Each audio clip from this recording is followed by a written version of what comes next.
In the tapestry of Indian culture, greeting between two people would be namaste.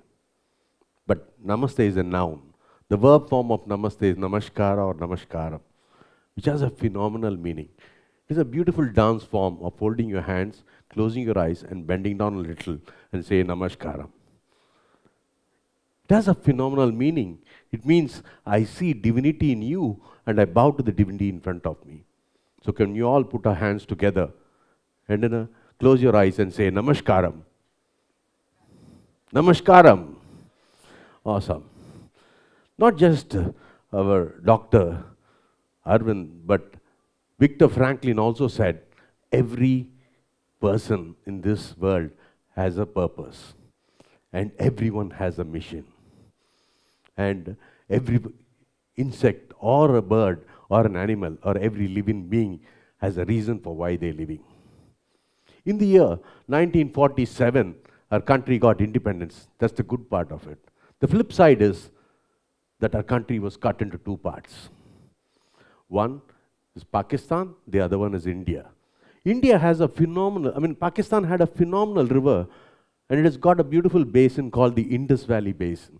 And Indus Valley Basin gave India from the east side a lot of wheat, and from the south Punjab in Pakistan gave us a lot of rice that got cut. And we saw that the Jawaharlal Nehru at that point of time was suffering from the man-made famine of 1943. We were still having that issue. And we did not know what to do. We went to China, we begged for rice. We went to Russia and begged for wheat. And that was the time.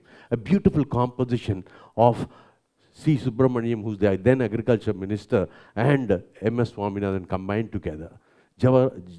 Our Prime Minister had earlier said, please skip one meal to save our own food. And doomsayers said that, Indians will go to slaughterhouse and they'll be killed. That is when M.S. Swaminathan, the father of Green Revolution, came us and gave us a lot of inputs in terms of bringing in agriculture, ideas from various other countries. And we had a beautiful situation at that point of a time, and that is the time in 1991 we had our own food. Fast forward, we are in 2023, and two countries are fighting. One is Russia, the other one is Ukraine. Ukraine, if that girl there is eating pizza, probably the wheat is from Ukraine. And if this boy there is eating his burger, probably the wheat is from Ukraine. That completely stopped. And I always say, the best food in the whole world is given by your grandmother. Not because she's a great chef from a big hotel, but because she gives it a lot of love and affection. And that love and affection has an acquired taste. And similarly, our country is imbibed with that love and affection. The Ukraine wheat became very expensive, and worldwide we did not have enough food. Some countries were suffering, and one country went and helped those countries like Sri Lanka and Bangladesh, and that country is India. Aren't we proud? Can we give a good applause to our country, please? Thank you. A little backward. In 2005, the Center for Science and Environment said that a lot of food in Punjab, especially the Malwa area, there's a lot of pesticides in the food. Out of 35,000 deaths, 16,000 are because of cancer. And they realized it's because of the farmers using excess pesticides. And this became a very major problem. The two things which we are talking about today. One, we're talking about the fertilizer, excess fertilizer being used in the food and the soil. And the second one, we are talking about pesticides being used. So I had been an entrepreneur all my life. I gave away my $25 million business to my brothers and went off to a college to teach marketing and rural entrepreneurship. In this process, I realized the ikigai, like what Dr. Arvind had said, for me is to connect with the young children. And that gave me a big relief. And I realized that I'm actually doing well by teaching these young children on rural entrepreneurship. I came back to Chennai, and I also said, there's a connect between me and nature. So I was given the opportunity in my club to become a youth service director and went to one school. And I was bragging myself, saying that I'm a farmer and I'm an organic farmer. A child stood up and asked me, can you take me to your farm? I said, yes. I took about 15 children from a school near Trivamur to my farm. And when I gave this child the paddy, the child asked me, where is the rice? I was shocked. I said, this is an area where I think I'm very interested, where I have the opportunity to be with young children, at the same time to be with Mother Earth. Then I started developing a curriculum to make sure these children have a phenomenal time, not just as an experiential learning, but also they can kind of learn about the importance of food. I started off by telling this kid, you were a small speck in your mother's stomach, and if your mother has not eaten food at that point of a time, you wouldn't have been this beautiful. The food came from the farmers, and the farmer grew the food from the soil. The real mother is your Mother Earth.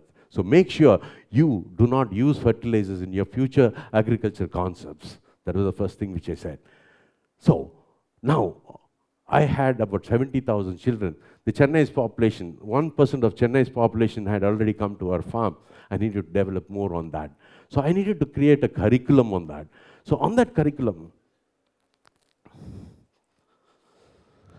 I went like this. I went to children and said, hey, can you look at this? This is paddy, and inside is rice, which is very useful for us. You do your biryanis from this, which is very, very edible for us, whereas the bottom is a waste for us. But for somebody, it is edible. Look at the beauty of God. What is not useful for you is a food for somebody else, right? And the cows, after eating this, their waste is called, can I hear? Cow dung. In Tamil, it's called chani, right? And for somebody, this cow dung is like rasagulla or any dessert. And do you know for whom? It is the earthworms. The earthworms love to eat this cow dung like rasagulla. And their waste is called vermicompost. Vermicompost is the cheapest natural fertilizer available in India.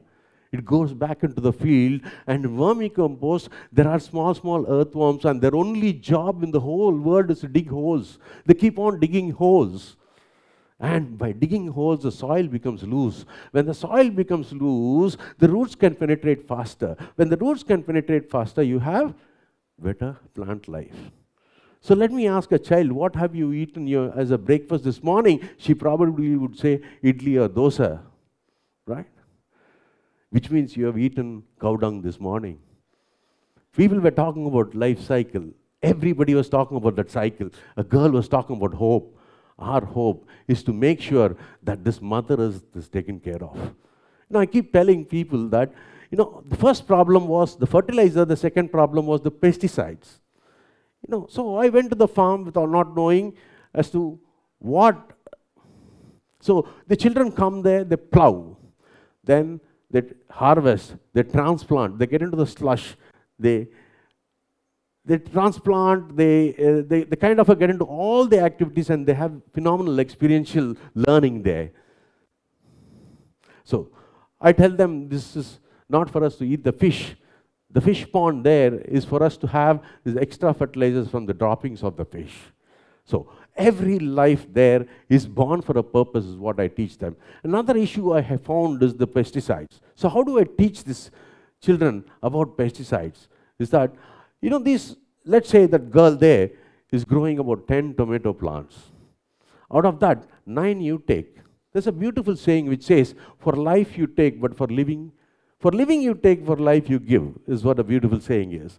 So on the 9, you kind of spray your pesticides, but 1 you leave it to the insects. Why?